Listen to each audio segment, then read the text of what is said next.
Lorena, if you could please take it away whenever you're ready.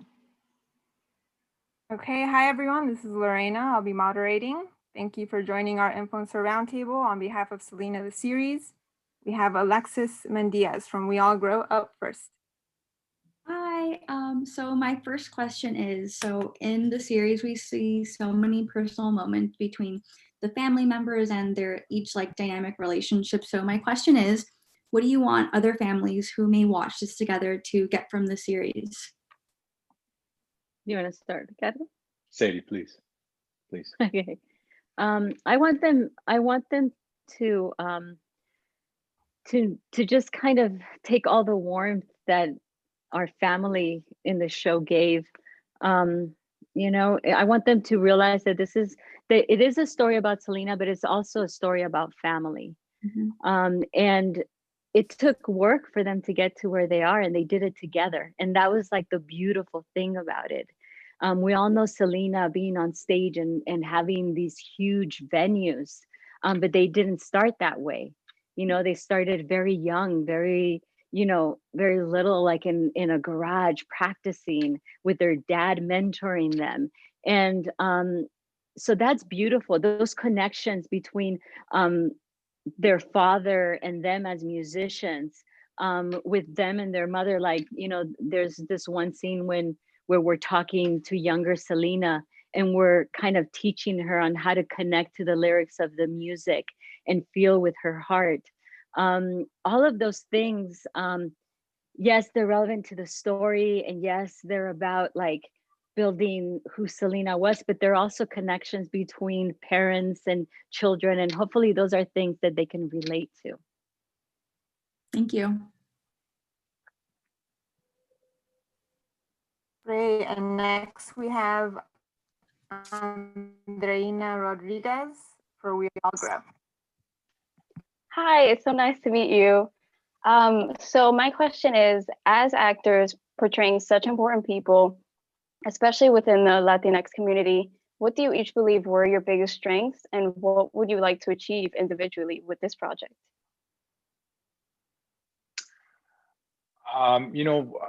Let's see, my biggest strength, I guess for me, you know, coming from South Texas and having grown up with this story kind of as part of the framework of my youth and my young adulthood. I know the story. My father is around the same age as Abraham and of the same generation. A lot of my tios are as well. So I had a very deep well of information and material to draw from on my approach to this character. So I think those were a lot of things that helped me. But also what was the second part of the question? I'm sorry. Basically, what would you like to achieve with this project?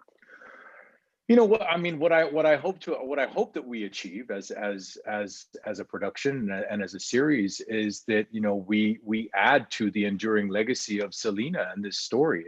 It is you know, she's truly been an icon, and that we also get to inform a new generation about who this person is and how important she is to our Latino community, to our Mexican American community, and to our South Texas region. I think for me, what I had that helped me was that I'm a mother to teenagers. So I was able to relate that way. I was born in Merida, Yucatan. So I remember a lot of those shows, and also living here in the States with my parents, and that Mexican American experience of coming home and can't wait to see what's going to happen with a telenovela tonight, you know, and then sharing that with my parents. And then also watching, you know, Raul Velasco, watching Lupita D'Alessio sing all of those intense songs. And so I was able to relate to a lot of those parts of the story personally. And also I felt that Marcela is very similar to my mom. There were a lot of things. I was born in 1971. So I had a lot of those same experiences.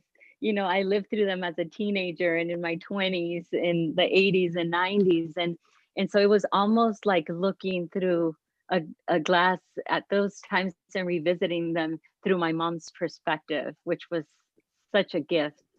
So yeah, for me, what I would like to achieve is kind of what I mentioned earlier, that hopefully people are inspired by the story, and that they hopefully take something personal with them, that it inspires them just to go after their dreams and to be excited about the process of achieving things. Thank you. Next, we have Elena Fernandez from The Positive Mom. Thank you so much. I'm so honored to be here, and I love the series. Stellar, stellar. Thank you. And my question is about entrepreneurship.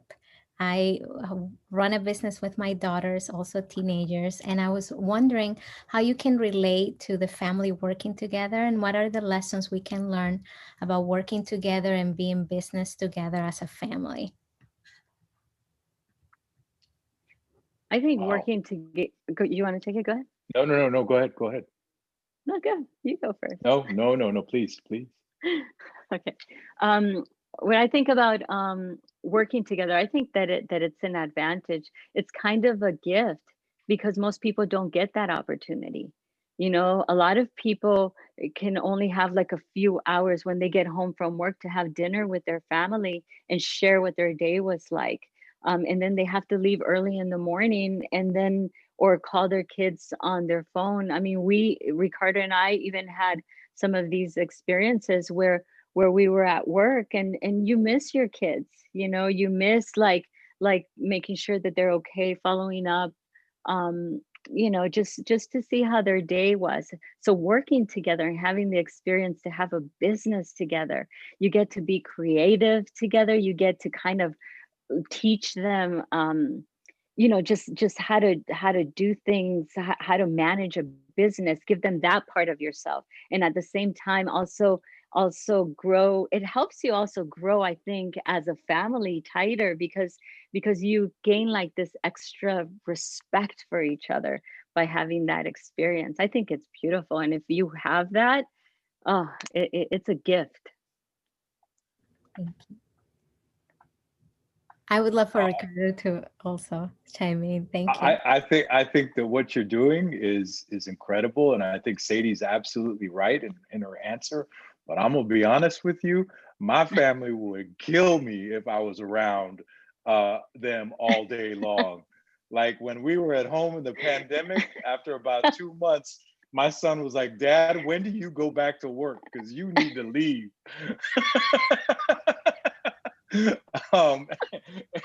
And you know, it's just because my job is such that, you know, when I was doing a play in London for 5 months, I was doing a play in New York for 5 months, I was doing a play in Minneapolis, I go over here to shoot this show in Hawaii, and go over here to shoot this show in Mexico, and I know my family's gotten really used to me being gone, because when dad's home, that means dad's not working, and that's not a fun dad to be around. So yeah. Thank you. Thank you But so much. but again, if you have that opportunity and you get to spend that kind of time and share entrepreneurship, I think that's an amazing, cool idea, and you go for it. But my family would not be on that train with me at all. Thank you.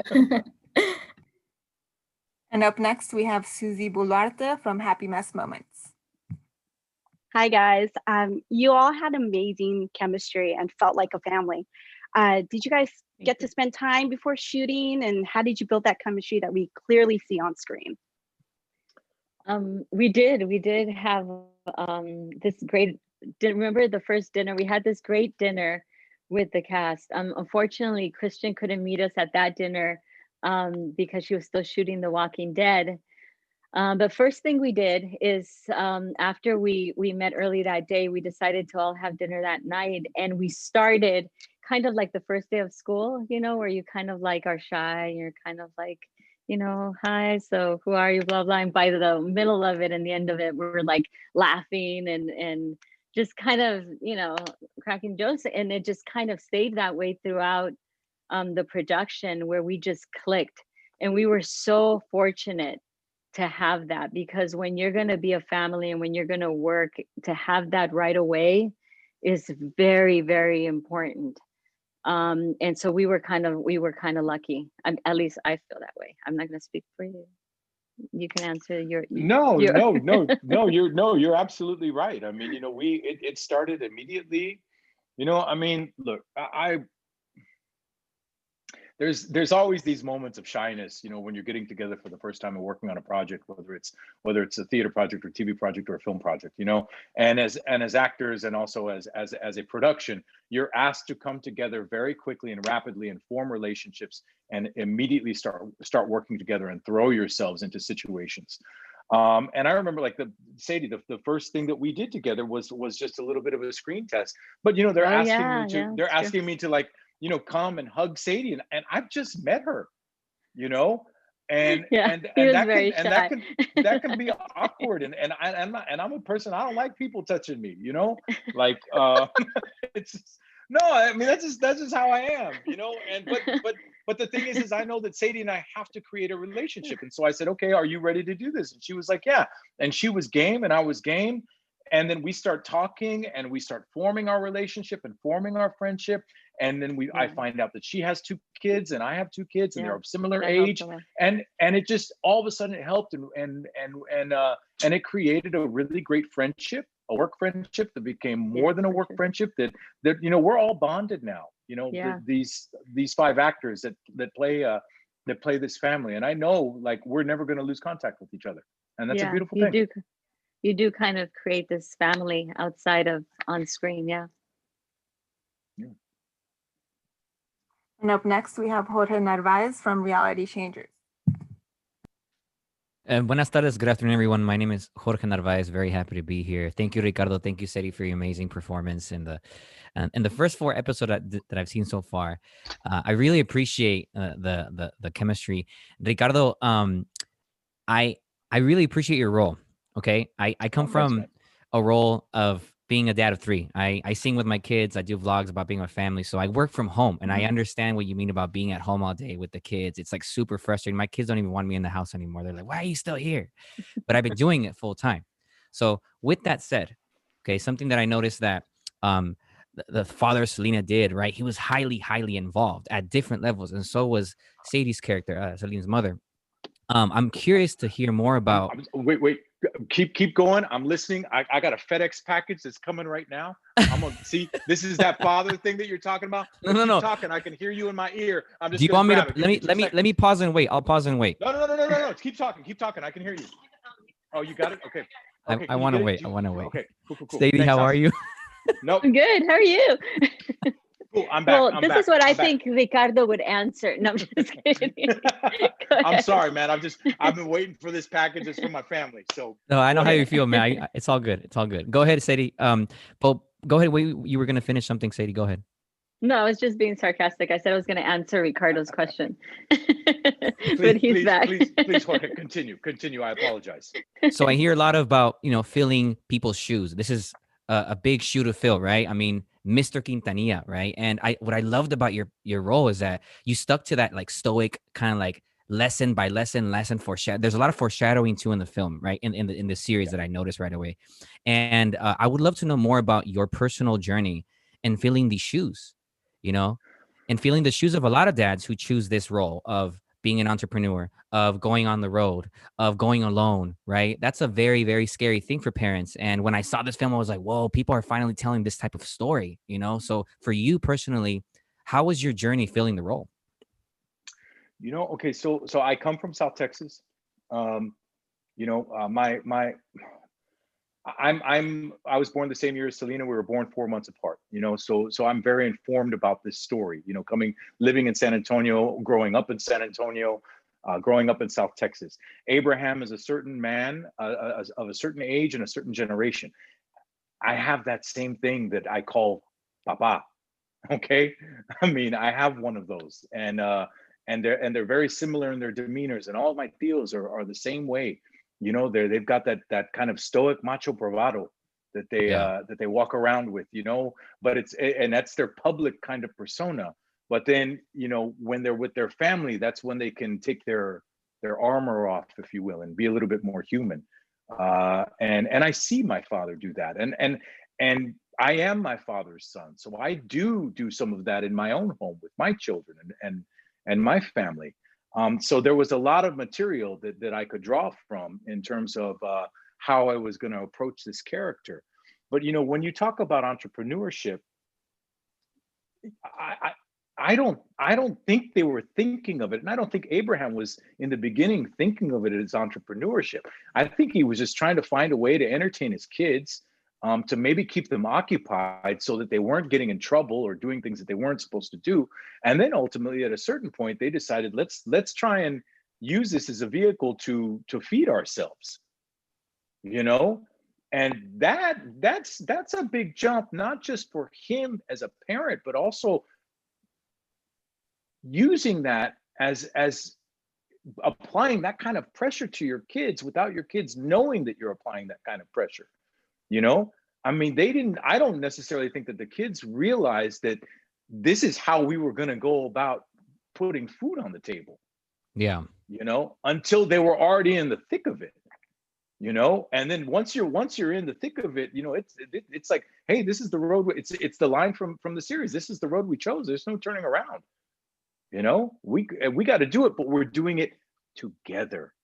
That's where you see this beautiful foundation of the essence of family come into play in our series, and how that informs their success as a family, their success as this entrepreneurial group, and also the success of SELENA. Absolutely. Thank you for answering. Appreciate it. No worries, man. A pleasure. And up next, we have Lupita Rios.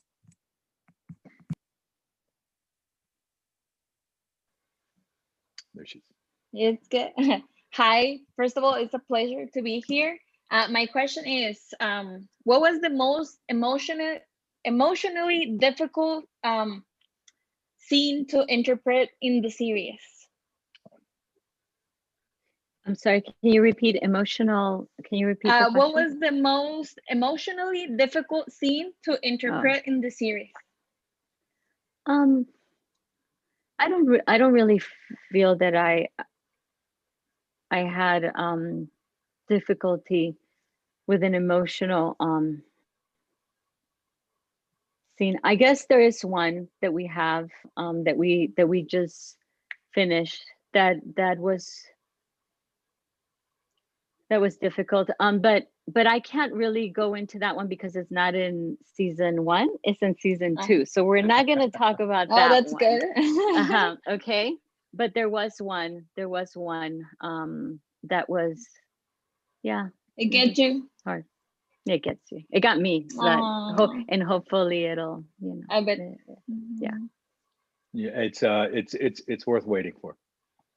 Oh. It's worth waiting for, and Seidy does an amazing job. Oh, I can imagine where you guys are going. You too. Mm-hmm. Oh, thank you. Yeah. And we can wait to see it. And up next, we have Keisha Gully from the Keisha Project. Hi. Hey, I noticed Keisha. that. Hi. I noticed that Selena and Suzette had like a really close relationship. How did that resonate with you, especially as parents? Well, I mean, I hear you doing some parenting over there right now. That sounds like so. I totally understand that. You know, it's to be able to see these actors come together as siblings, and to see them joking around off camera and even on camera. You know, it did nothing but inform, you know, the roles that, or at least for me, the role that I was playing as their father, you know, and starting to even, you know, sometimes discipline them, you know, on set, like, hey guys, quiet, we're trying to work.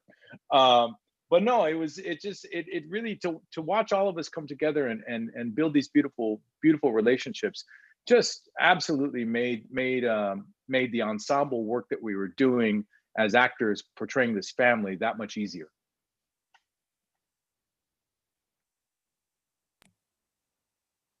Great. And next up, we have Monica Villa from Monica Plus 2.